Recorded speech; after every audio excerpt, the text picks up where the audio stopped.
Halo, Assalamualaikum warahmatullahi wabarakatuh. Berjumpa lagi dengan Fisika Nada Channel yang membahas tentang fisika tingkat SMA bersama Pak Adiwi. Oke, pada kesempatan kali ini kita akan melanjutkan pembahasan tentang besaran dan satuan, yaitu tentang notasi ilmiah, angka penting, dan pengukuran panjang. Yaitu pengukuran panjang nanti berisi bagaimana cara membaca mikrometer stroke dan membaca jangka sorong untuk mengukur panjang. Oke, langsung ke TKP.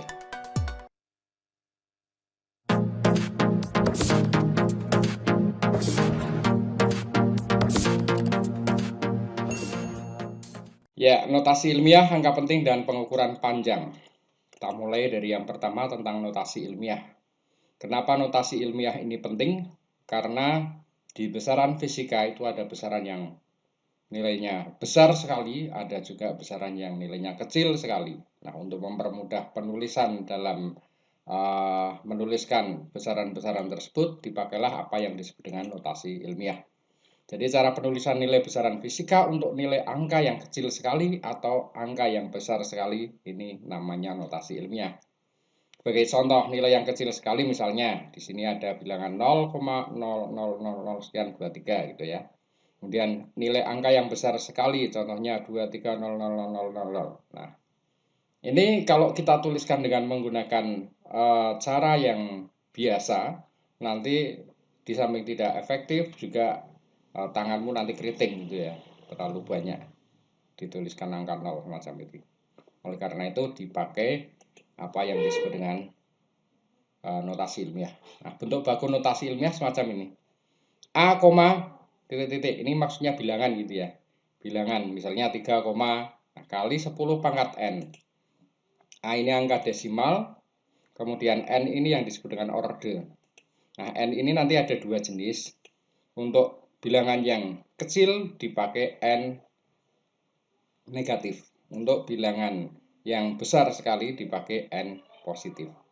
Oke, langsung ke contoh saja.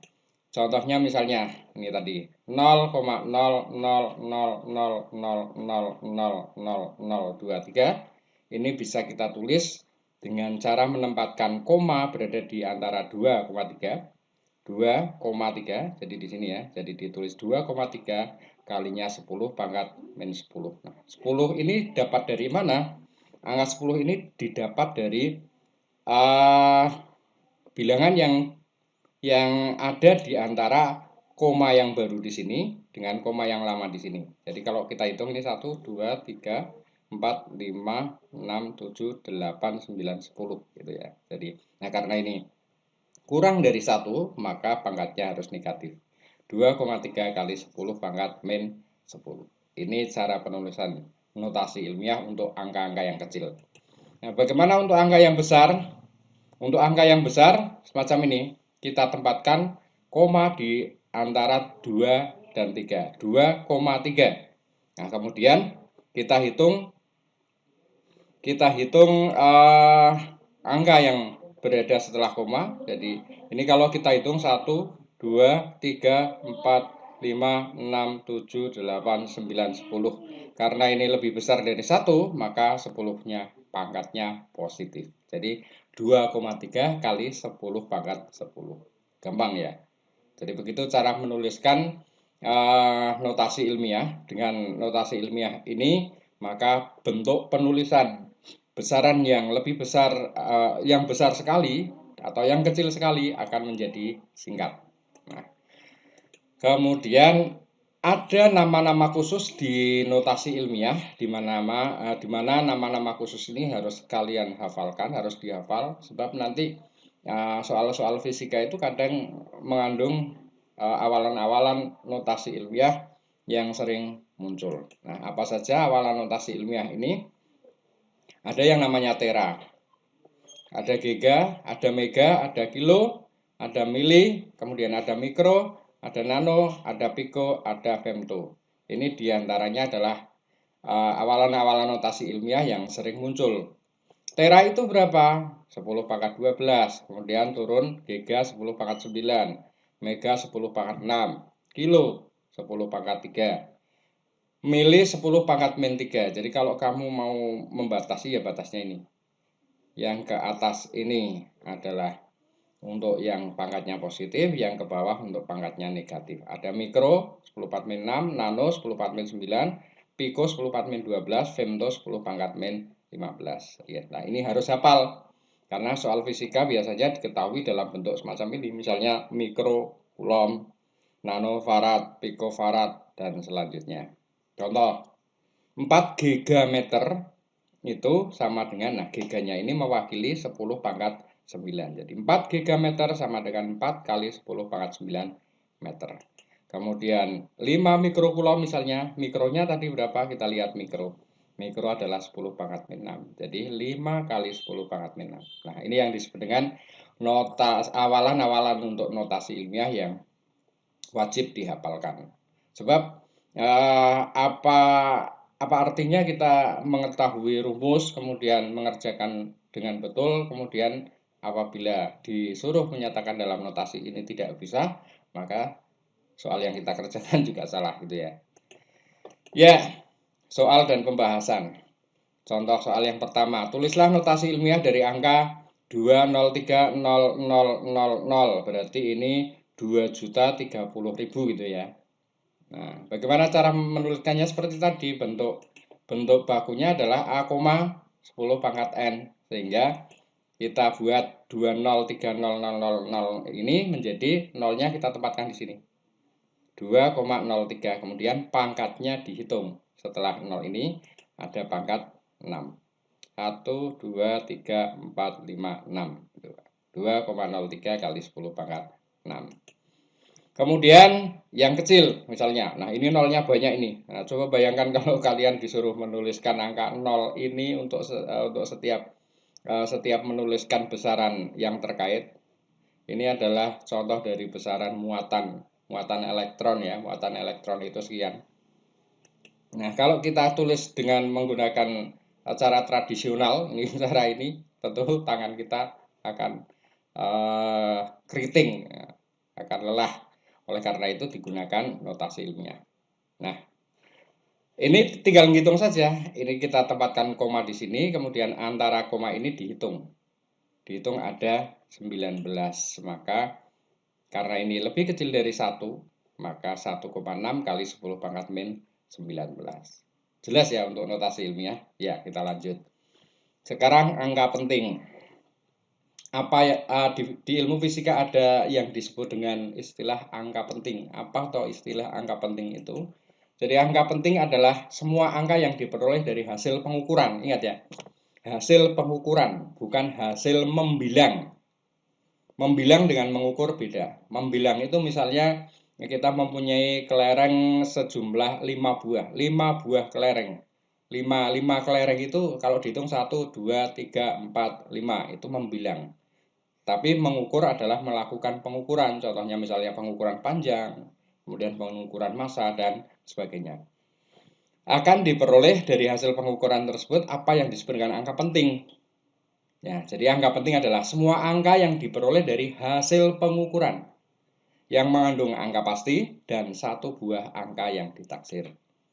Contohnya begini, misalnya ketika kita mengukur panjang suatu benda dihasilkan panjangnya sama dengan 16,75 cm.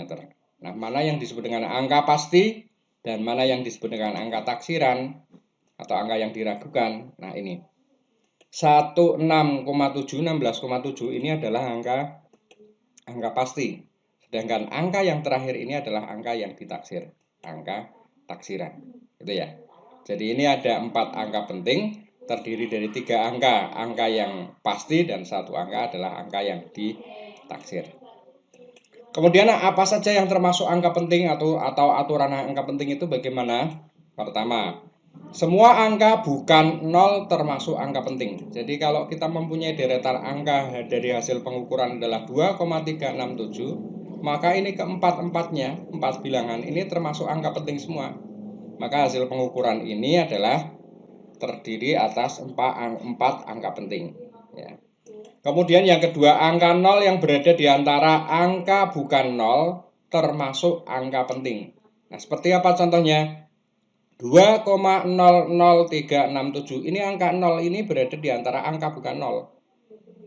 Maka jumlah angka pentingnya ini dihitung semua karena angka 0 ini termasuk angka penting. Jadi 1, 2, 3, 4, 5, 6. Ada 6 angka penting. Kemudian 3. Angka 0 yang berada di depan angka bukan 0 tidak termasuk angka penting. Nah, contohnya pada bilangan desimal semacam ini. Ini angka 0-nya semua yang berada di depan, ini bukan termasuk angka penting. Tapi angka 0 yang berada di antara angka bukan 0, ini termasuk angka penting. Sehingga angka pentingnya ada berapa? Kita hitung ya, 1, 2, 3, 4, 5. Jadi ada 5 angka penting, karena 3 angka 0 yang berada di depan ini bukan angka penting. Nah, aturan selanjutnya, angka 0 yang berada di belakang angka bukan 0 termasuk angka penting. Kecuali ada tanda khusus. Nah, tanda khususnya ini biasanya diberi garis bawah. Jumlah angka penting dihitung sampai angka yang bertanda khusus. Nah, kalau belum jelas ini penjelasannya. 2036700 ini tidak ada tanda khususnya. Maka angka 03 yang berada di belakang ini termasuk angka penting. Maka jumlah angka pentingnya ada 8. 1, 2, 3, 4, 5, 6, 7, 8 angka penting.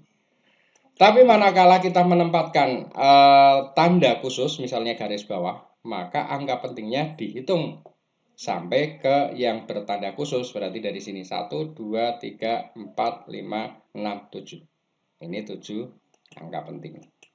Terdiri 7 angka penting. Ya, aturan yang kelima. Dalam notasi ilmiah, semua angka sebelum angka 10 berpangkat termasuk angka penting. Nah, kalau melihat contohnya, saya yakin kalian pasti paham. Ini contohnya seperti ini. 2,6 kali 10 pangkat 6. Ini 2,6 ini termasuk angka penting. Nah, berarti jumlah angka pentingnya hanya ada 2. 10 pangkat 6 ini tidak dihitung sebagai angka penting. Kemudian 2,60 kali 10 pangkat 6 ini ada 1, 2, 3. 3 angka penting. Ini terdiri atas 3 angka penting. Cukup jelas ya. Nah, itu aturan angka penting yang harus dihafal. Kemudian operasi angka penting. Operasi angka penting ini menyangkut operasi penjumlahan, pengurangan, kemudian perkalian, pembagian, dan penarikan akar serta kuadrat atau perpanggatan. Nah, sekarang kita lihat hasil operasi penjumlahan atau pengurangan. Aturannya adalah hanya boleh mengandung satu angka taksiran saja. Maksudnya bagaimana? Langsung ke TKP. Langsung ke contoh. 105,316. Nah, dari hasil pengukuran misalnya dihasilkan ini. Maka angka 6 ini adalah angka yang ditaksir ya. Seperti tadi angka yang berada di belakang adalah angka yang ditaksir. Kemudian akan kita jumlahkan dengan 23,52. Maka angka 2 ini adalah angka yang ditaksir. Kemudian ditambah lagi 7,8. Angka 8 adalah angka yang ditaksir. Nah, kalau mau dijumlahkan bilangan desimal semacam ini, maka komanya harus lurus ya. Ya, dijumlahkan akan ketemu 136,636. Ya, kita lihat keterangannya.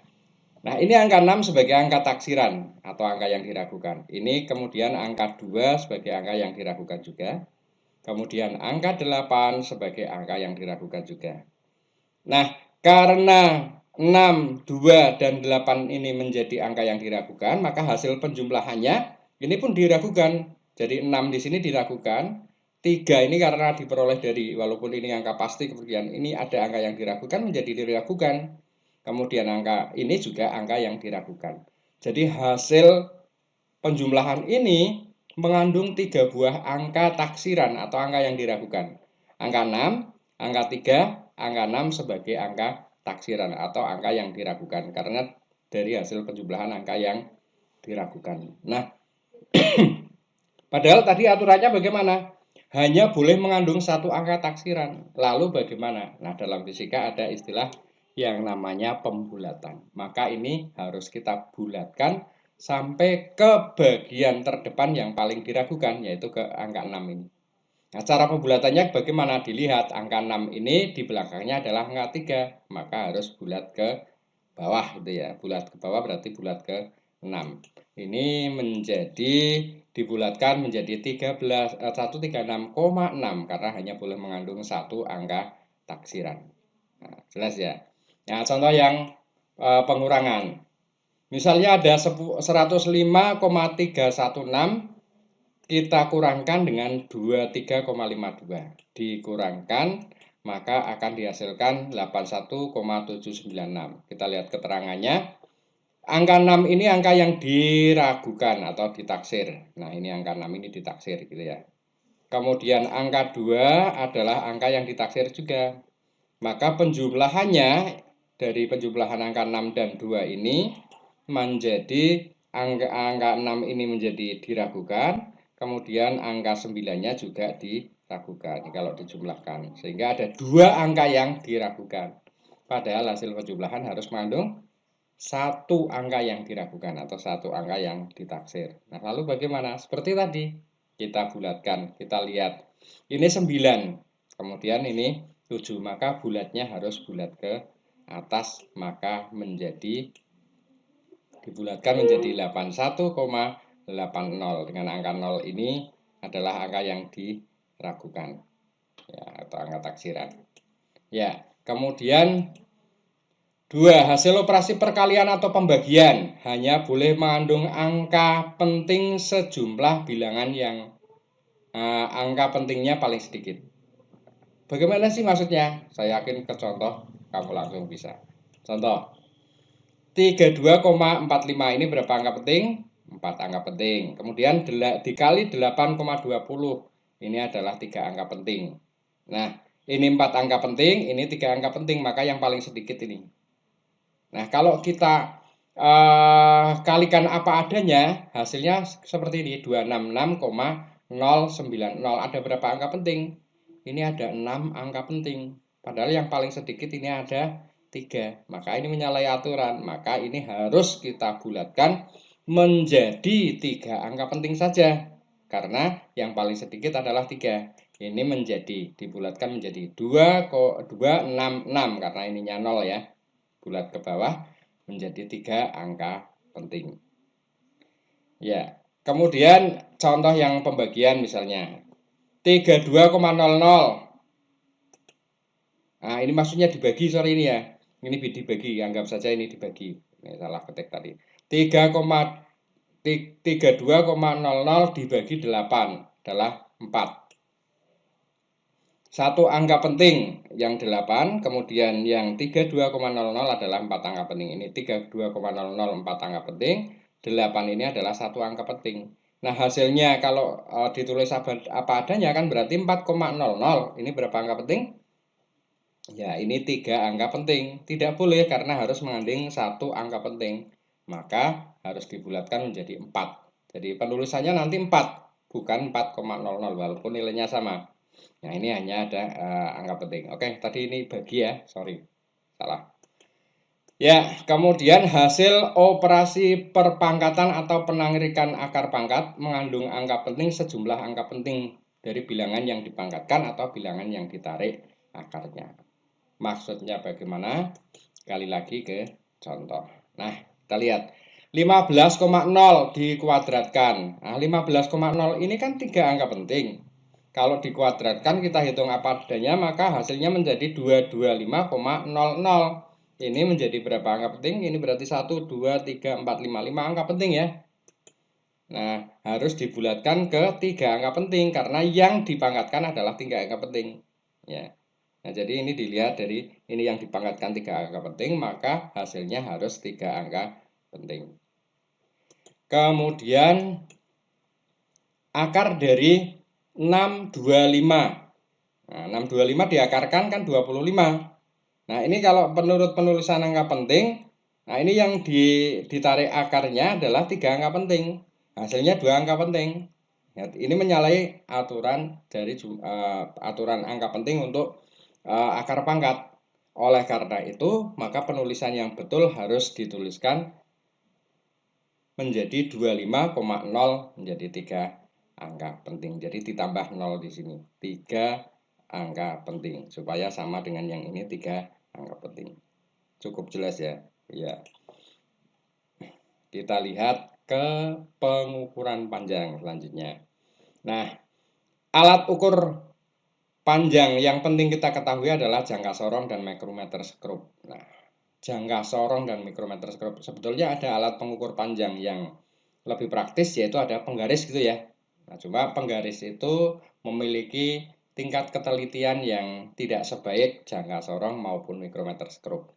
Untuk keperluan mengukur yang sampai batas ketelitian yang tidak memerlukan ketelitian yang akurat, boleh menggunakan mistar gitulah atau penggaris. Tapi untuk mengukur ketelitian sampai yang akurat, maka harus digunakan apa yang disebut dengan jangka sorong.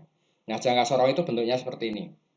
Terdiri dari ini adalah rahang pengatur, kemudian ada skala nonius, ini skala nonius, kemudian ada skala utama, ini skala utamanya, ini skala nonius. Ini ada rahang pengatur garis tengah luar, ini rahang pengatur garis tengah dalam. Kemudian ini ada ekornya, ini berfungsi untuk pengukur kedalaman.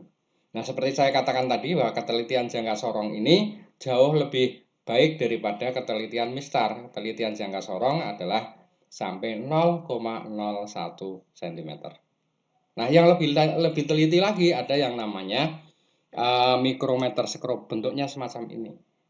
Nah, bagian-bagiannya semacam ini ya. Ini nama-namanya, ada poros, ada landasan poros, ada selubung.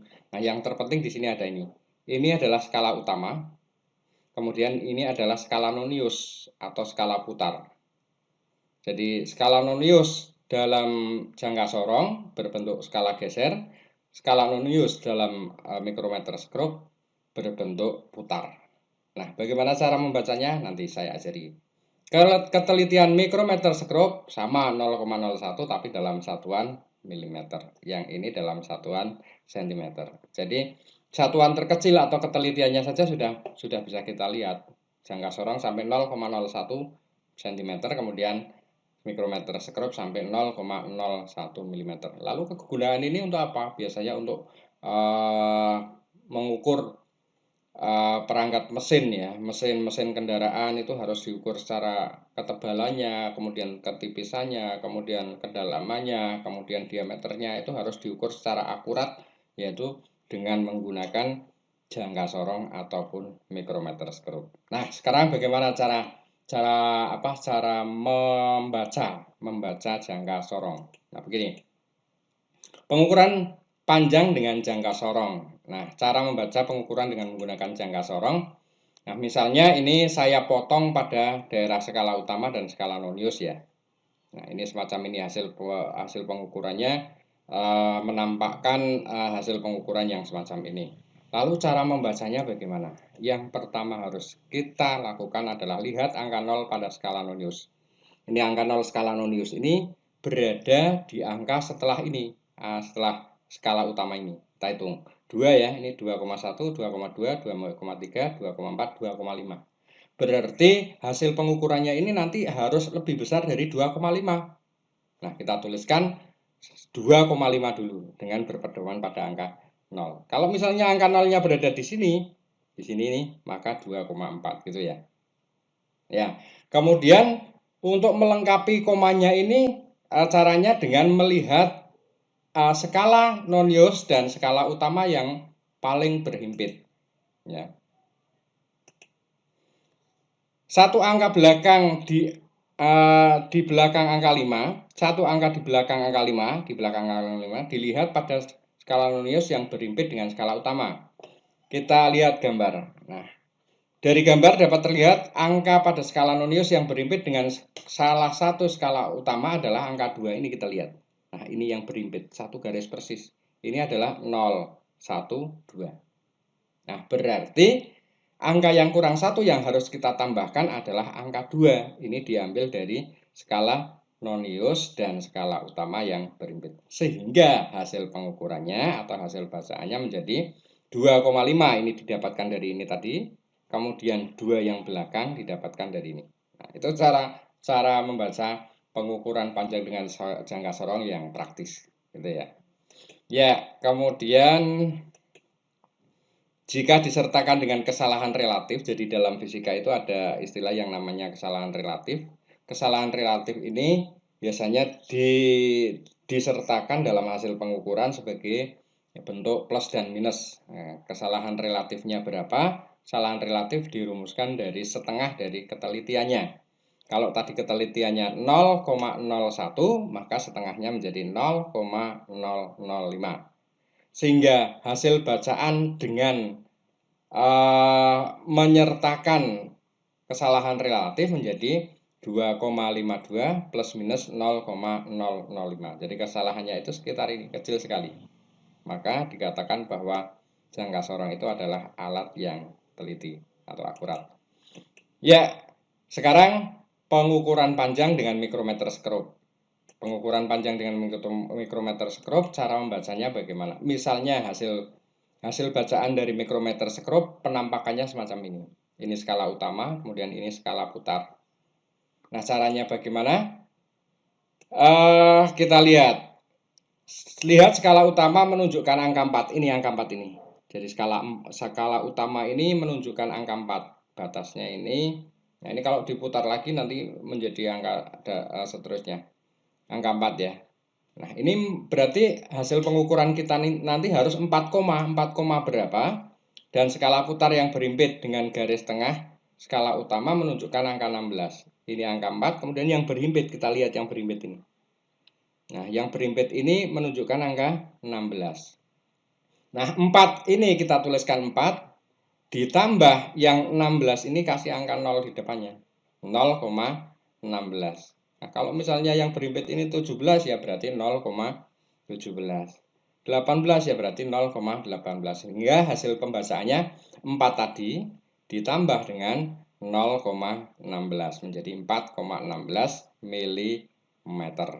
Nah, kalau kesalahan relatifnya disertakan, maka menjadi 4,16 plus minus 0,005 mm. Ya, sekarang kita lihat contoh lagi. Satu lagi contoh untuk yang mikrometer skrob. Nah, coba dilihat, bandingkan ini yang ini perbedaannya di mana. Coba ya, dilihat dengan teliti ya. Sekilas hampir sama, tapi ternyata bahwa ini 4, kemudian di sini 4, kemudian di sini ada tengahnya. Jadi ini nilai-nilai ini adalah nilai-nilai tengahan. Jadi kalau ini 0, maka ini 0,5, ini 1, maka ini 1,5, ini 2, ini menjadi 2,5, kemudian ini 3, ini menjadi 3,5, ini 4, maka ini menjadi 4,5. Jadi perbedaannya di situ. Kalau di sini tadi lihat skala utama menunjukkan angka 4, maka yang ini adalah lihat skala utama menunjukkan 4,5 karena ini sampai ke 4,5 lebih. Dan skala putar berhimpit dengan garis tengah skala utama menunjukkan angka 16. Sengaja contohnya saya bikin sama ya, 16 ini yang berhimpit 16. Maka cara menghitungnya bagaimana? Kalau tadi 4 plus, yang sekarang karena 4,5 maka 4,5 plus. Plusnya berapa? Kalau ini yang 16 ya tinggal tambah 0,16 sehingga 4,5 plus 0,16 maka hasilnya 4,66 mm. Jika disertakan kesalahan relatifnya sama, ini 4,66 ditambah dengan 0,005 mm. Gitu ya. Kita lanjut soal latihan dan pembahasan. Yang pertama, supaya lebih paham lagi. Gambar di samping adalah pengukuran lebar balok dengan jangka sorong. Hasil pengukurannya berapa? Nah, coba kita lihat di sini. Kalau sudah lihat gampang sekali. Kita lihat pertama angka 0. Angka 0 ini berada di setelah 3,1 berarti ya. Angka 0 pada skala nonius berada pada posisi 3,1. Nah, ini setelah 3,1. Nah, satu angka yang di belakang angka 1 dilihat pada skala nonius yang berhimpit dengan skala utama. Dari gambar didapatkan skala yang berhimpit, kita lihat ini enggak berhimpit sampai, nah ini yang berhimpit. Kalau kita hitung ini 10 berarti ini 9, yang berhimpit berarti angka 9, tinggal nambahkan saja. 9 ditaruh di sini menjadi 3,19. Gampang ya? Iya, memang gampang. Jadi jangan sampai soal semacam ini nanti keluar di ulangan kalian tidak bisa. Kemudian contoh yang soal yang kedua adalah mikrometer. Ya, mikrometernya semacam ini. Coba kita lihat. Kita lihat di angka skala utama. Ini skala utamanya berapa? 4. Kemudian lihat skala utama menunjukkan angka 4. Dan skala putar yang berimpit dengan garis tengah skala utama menunjukkan angka 24. Ini 25, ini 20, 21, 22, 23, 24. Maka ditambahkan 4 tambah 0,24 menjadi 4,24. Sehingga hasilnya yang A ini.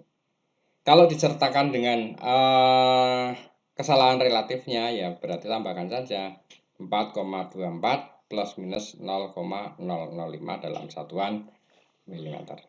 Oke, ternyata fisika tidak segarang yang kalian bayangkan. Semuanya mudah.